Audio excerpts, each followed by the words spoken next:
Shalom, shalom. This is Kifa, and I'm gonna just be blunt. We just gonna get straight to the point. This video is really for the woman's requirements, what the scripture says. Right now, Esau is trying to take away all the videos off of YouTube from a lot of Akim and brothers and sisters out there that's pushing the word. Even though I just started the freaking truth and started preaching, but hey, most I sets things up for a purpose. And I'm just running through the requirements for a woman, for the woman's requirements, and the men too, because it's going to go into it. What the Most High required of you in this truth, according to the law, when it comes to like dress codes, and how to present yourself. But anyway, let's get there. First off is Deuteronomy chapter 22, verse 5, and it reads, "The woman shall not wear that which pertaineth unto a man, neither shall a man put on a woman's garments, for all that do so are an abomination unto the Lord thy God." So what you're saying is, look, if you're a woman out there, you can't put on man garments, man clothes. Like, you can't put on pants. You gotta wear a dress. You gotta be a woman. Now, there's understanding, this is our captivity. So, okay, of course, for some people out there, you may not have the resources or the things that may get you to it, but you have to at least try to push to that destination. You have to try your best. The most I know is your heart. So you have to try your best in this truth, in this walk within the commandments. And if that's what the law says, that's what the law says, and we got to do it according to the law. Next verse, let me get 2 Timothy verse 2. 2 Timothy chapter 2, verse 9. Right quick.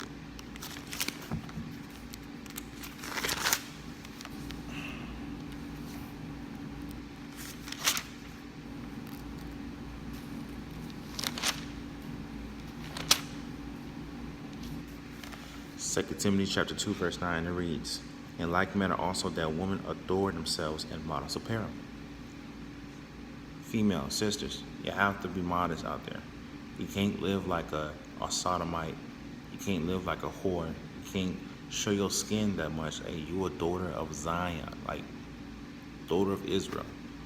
So you have to conduct yourself in that priestly, princess-like manner. Be modest. Modest is not a bad thing. It really isn't. Actually, a lot of guys prefer that. So technically, a lot of guys is actually afraid of a modest chick, because they don't. A lot of weak guys, if that makes sense. A lot of weak people out there. Weak people are afraid of strong people. When you wear that modest apparel, you're enforcing your princesshood in this truth. Cool. Just be modest with it. You don't have to show that much skin. And they keep reading.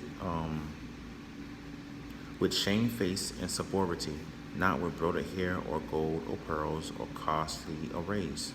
You don't need all that, you know what I'm saying? All that big stuff. I mean, you can wear that, earrings, everything dead, whatever, cool, but that's not what this truth is about. You know what I'm saying? We're trying to get to the kingdom. We're trying to get our new spiritual bodies.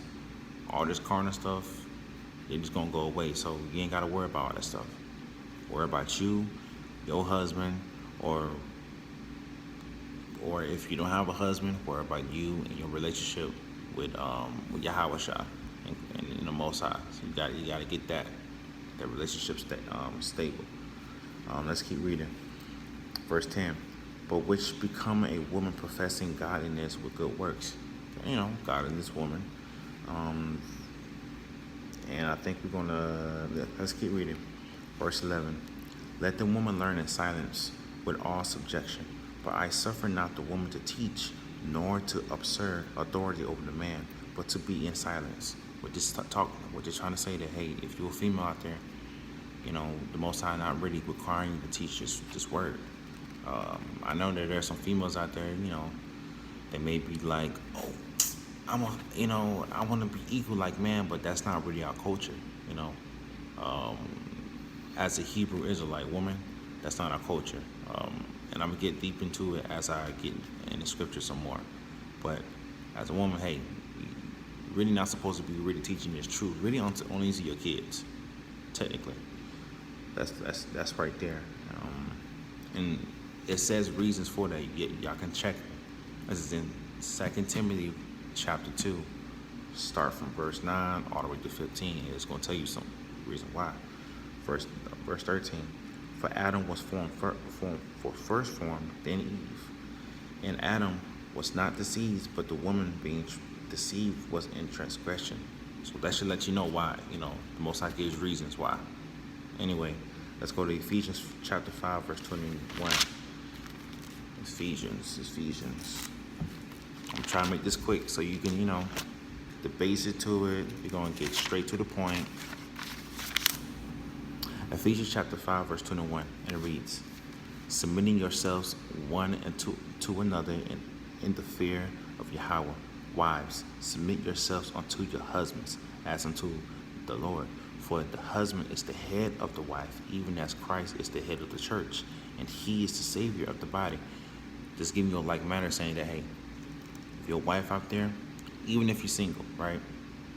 Because technically, in this culture, what we do, we don't do that boyfriend, girlfriend stuff. We do like, hey, you get married or you're not. That boyfriend, girlfriend stuff goes with the heathens. That's their culture. We legit. But it's saying that, yo, you gotta submit yourself to your husband. You just deal with it. You know what I'm saying? Like, this is true. This is the requirements the Most High set up for y'all and for us. The Most High got requirements for man. Let me read some more. Therefore, as the church is subjected unto the Christ, so let the wives be unto their husbands in everything. All right. But let me give y'all some of the husbands' ways. Verse 25.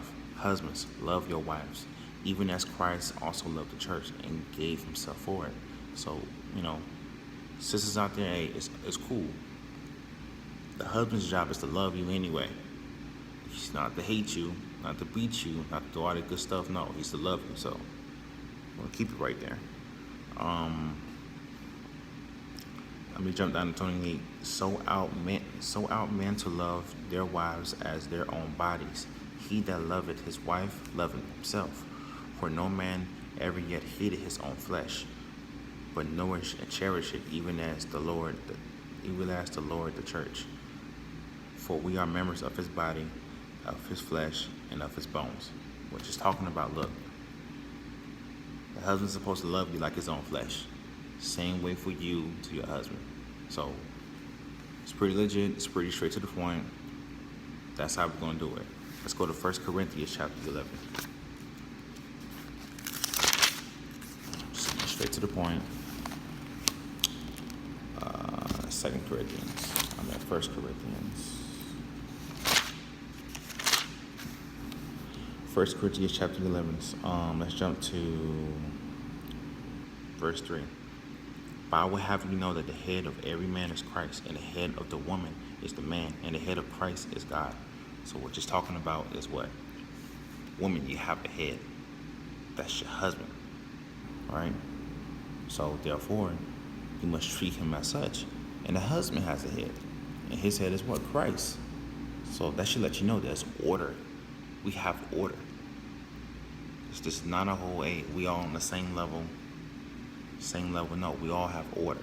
Therefore, you gotta treat your husband as a man. Let the man be the man. Sisters out there, you don't have to be the man. Let the man be the man. Let's keep going. For every man praying or prophesying and having his head covered, dishonor his head. If I pray and prophesy, praying could be like me reading the scriptures and prophesying. Like if I do that without my head covered, I'm dishonoring Christ. I'm a man. Let's keep reading. For every woman that prayeth or prophesy with her head uncovered, dishonoring her head. For that is even all as if she was shaven. That should let you know, look, you gotta cover your head, sisters. You gotta cover it. You just got to. Or you're gonna dishonor your head, your husband. Or if you don't have a husband, you're gonna dishonor Christ. If you don't want to put the cover on, shave your head bald. It's gonna tell you that. But if the woman be not covered, let her also be shorn. But if it be as shame for a woman to be shorn or shaven, let her cover it. So that should let you know, hey, you don't want to cover your head, shave your head. If it's shameful for you to shave your head, cover your head. It's pretty simple, pretty straight to the point. You know, let's get some more out of this. I believe, I believe that's like the main points.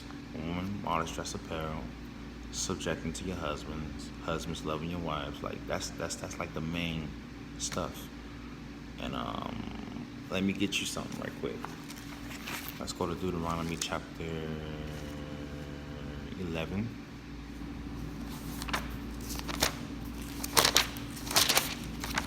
It's a reason. Most I got you like this. In the law, it actually says this. Deuteronomy chapter 11, verse... No, Deuteronomy chapter 23. 23, verse 17. There shall be no whore over daughters in Israel, nor sodomite of the sons of Israel. I should let you know, sisters, you're not supposed to be like a whore, right? You're just not. Verse 18. Thou shalt not bring the hire of a whore or the price of a dog into the house of the Elohim thy power for any vow, for even these are an abomination unto the Elohim thy power. This should let you know, hey, that's an abomination. Yo, y'all can't even go into the house of the Most High if like you're living your life as a whore. Therefore, just don't do it. Just don't. Like, the Most High didn't create you to be that, so you don't be that. And he actually has certain things that he's going to do to those sisters that does it. It's happening right now. I'm going to show you. Let's go to Isaiah chapter 3. Some of y'all may not believe me. Some of y'all may be going through it right now. I'm going to show you. And if you know what I'm about to say, then, hey, more power to you. But this is for the sisters that just don't know, or just want a refresh of what the Most High says. Let's jump to verse.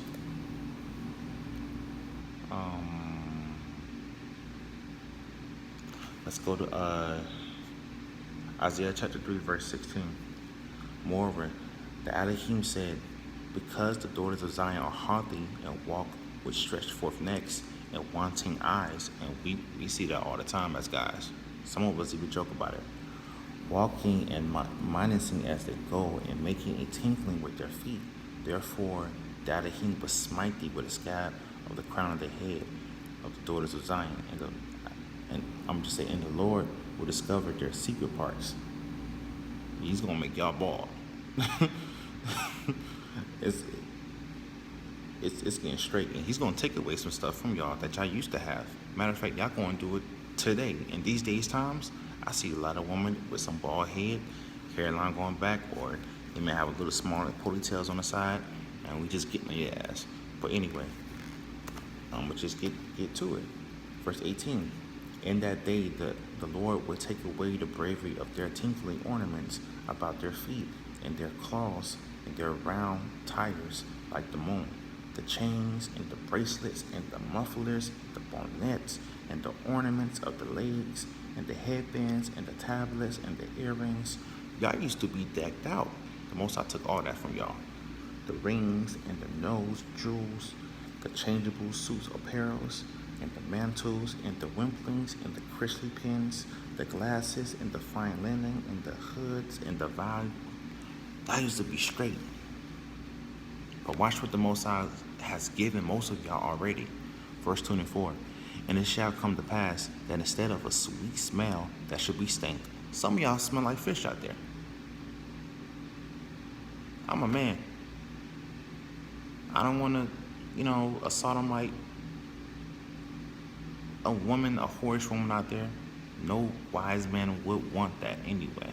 Let's keep going. And instead of a girdle or a rent, and instead of a well-set hair, baldness, instead of y'all having all that good, luxurious, everything there, y'all gonna be bald. Some of y'all go there right now. And instead of a stomacher, a girdle of sackcloth, and burning instead of beauty. Like, it says it right there. So sisters, like, Cover your heads. If you don't want to cover, shave your head bald. So you can honor your head with just a man. And if you single, what you call it is Yahawashah, which is the second in line. Be modest. You're a princess. You're a daughter of the Most High. You mean something. You're not meant to be a whore. That's an abomination. You're meant to do something. You're meant to raise up these kids in this kingdom. Support your husband. Submit to them. Submit. And women, like, technically, y'all want to strive to be, let me get that, Proverbs 31. You know, some of y'all know about this.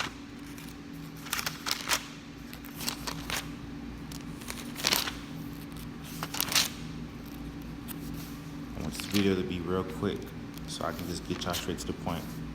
Y'all want to be a Proverbs 31 woman. Proverbs 31, chapter 31, verse 10. Who can find a virtuous woman? For her price is far above rubies. This is a famous one that even the world Christians try to take. Like, a virtuous woman, a lot of guys don't even know what that is. And they may know a virtuous woman from the virtues of this world, the carnal shit. But a virtuous woman according to the Most High? Damn, that's a lot. If you jump down to verse 29, it says this: many daughters have done virtuously, but thou excellence them all. I cannot say that word. Basically, you exceed them all. Everybody else that's trying to be like you, exceed them. Verse 30, favor is deceitful and beauty is vain. But a woman that feared the Lord, she shall be praised. Give her of the fruits of her hands, and let her own works praise her in the gates. Yo, it's hard to find sisters out here that fears the Most High. So you don't be discouraged. If everybody want to be like Beyonce, if you think you should have put a ring on it type flow, like be up there like clubbing out, wearing booty shorts, with your hat behind out, flattering lips, breathe divine. Like, if everybody want to be like that, you don't got to be like that. Let's go to Romans chapter 3 and 3. Got another precept.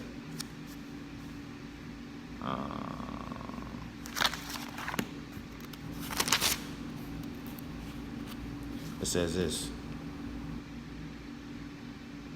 I think that's right. No, that's John.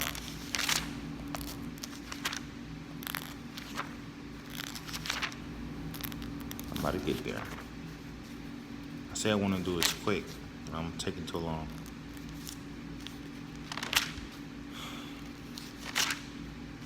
Romans chapter 3, verse 3. For what if some did not believe? Shall they unbelief make the faith of Yahweh without effect? And it's like that. Okay, what if those other people, what if the world don't believe in you trying to be modest and you walking like a queen, like a princess? What if they didn't believe in that? To be modest, to actually live righteously according to the law, to submit to your husbands, not to be all proud and clamorous mouth and foolish. What if some of them believe that they could be like a man? To be a whore. To call good evil and evil good. That doesn't mean that you gotta be like that. It says this, for what if some did believe? Shall the unbelief make the faith of Yahweh without effect? Don't give a damn what they believe. You gotta get yourself right. Put on that modest apparel. Too many false prophets out here that sounds too good. The false prophets can be a female who feel like she wanna lead people falsely. It can lead you the wrong way. Beyonce is idol. She ain't the way to go. Be beautiful. All right? I'm done. Shalom, shalom, Israel.